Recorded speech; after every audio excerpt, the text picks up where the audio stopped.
بسم اللہ الرحمن الرحیم۔ جس انسان کو غصہ زیادہ آتا ہے وہ انسان پیار بھی اتنا ہی زیادہ کرتا ہے اور اتنا ہی صاف دل رکھتا ہے۔ اچھا دوست ہاتھ اور آنکھ کی طرح ہوتا ہے۔ جب ہاتھ کو درد ہوتا ہے تو آنکھ روتی ہے، اور جب آنکھ روتی ہے تو ہاتھ آنسو صاف کرتا ہے۔ جب تمہارے دل میں کسی کے لیے نفرت پیدا ہونے لگے تو فوراً اس کی اچھائی کو یاد کرو۔ جب تم دنیا کی مفلسی سے تنگ آ جاؤ اور رزق کا کوئی راستہ نہ نکلے تو صدقہ دے کر اللہ سے تجارت کرو۔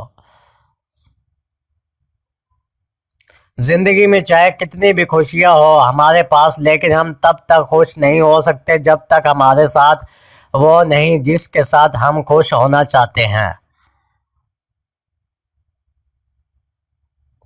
معافی مانگنا یہ ظاہر نہیں کرتا کہ آپ غلط ہیں اور دوسرا صحیح ہے، بلکہ یہ ظاہر کرتا ہے کہ آپ کے رشتے کی اہمیت آپ کی انا سے بڑھ کر ہے۔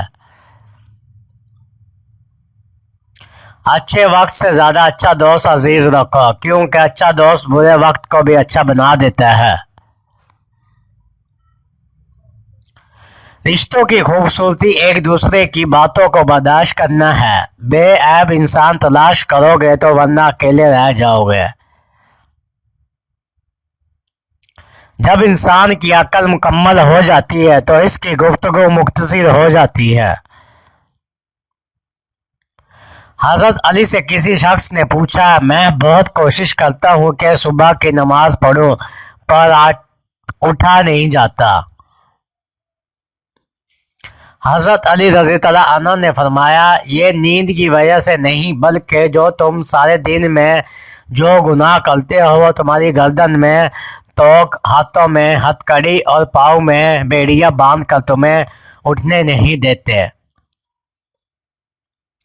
ایمان اور حیا دو ایسے پرندے ہیں کہ اگر ان میں سے ایک اڑ جائے تو دوسرا خود ہی اڑ جاتا ہے۔